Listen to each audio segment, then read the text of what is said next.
One thing I wanted to point out is when we use touch as a way of connecting, right, of building trust, for me that connecting touch is about letting the student know that perhaps we're not ready to move, but you've come, you're in the studio, and I'm here with you. So even as I'm addressing you and introducing the next concept of manual cueing, I have my hand on Anne's knee and on her foot, just as a reassuring, like I'm here with you, I'm paying attention to you, and we're not ready to go yet. Then when I ask her to actually move, then I can say, Anne, begin to extend your leg up, and I can guide her. I have my hand on the back of her knee. It's just a very subtle and very gentle way of helping her know exactly or explicitly what I want her to do. Because sometimes people will shoot their leg out to the side or out this way. This is something that can be extremely disconcerting, is if I'm pulling her this way or pushing her that way. Sometimes that happens unintentionally based on where we're standing, but I'm just very gently having my hand on her ankle. As she comes up and down, I can see perhaps if she's going medial or lateral, but I can also feel that tendency. When it's happening, does it happen when she initiates? Is she wanting to drift to the outside? I could feel that with my hand.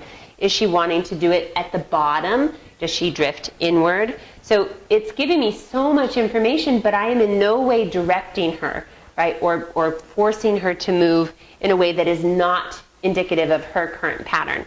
So we just wanted to bring your attention to that kind of, it's happening all of the time, often, whether we are conscientious of it or not, but giving us a tremendous amount of feedback. And plus it makes me feel connected to her too, like she's just not an experiment on the table, but we're in it together and we're on a journey in agreement together.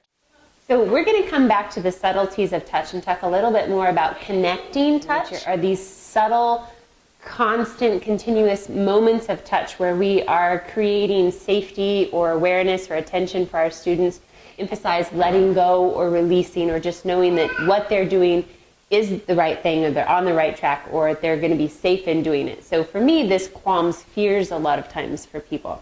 So Anne's going to come over and join me for Swan on the chair, and I'm going to talk about a connecting and yet informing touch for her upper traps and shoulders and neck alignment. Darling?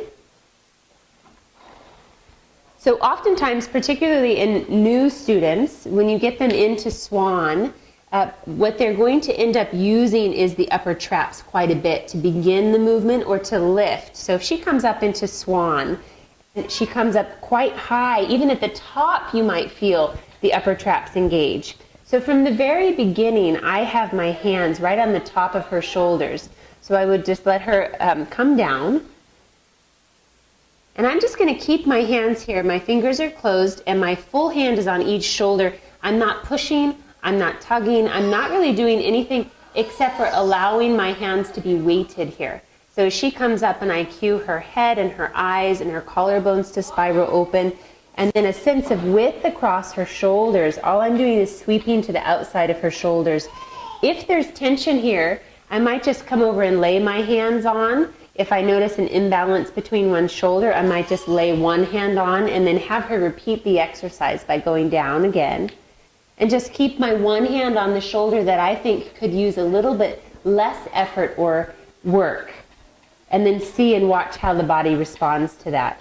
And then she'll come down again. The other thing I often do as a way of connecting, if I'm in a class and I'm watching multiple people move, is as I make my way around the students, I might just come over, and if Anne comes up and I see her working or struggling with something, I might just tap her shoulders. This gives a sense of like reining the shoulders down or releasing the shoulders. So I'm not telling her to engage or squeeze under her armpits or connect or do anything really that's effortful. If I were, I would be giving her a much more firm touch and gathering into the area that I want to activate. But in this case, I can do this in passing and just give her a little light tapping across the shoulder, or again, I can just lay my hands on her just to either reinforce a success that she's had or help her to find more ease in the shoulders.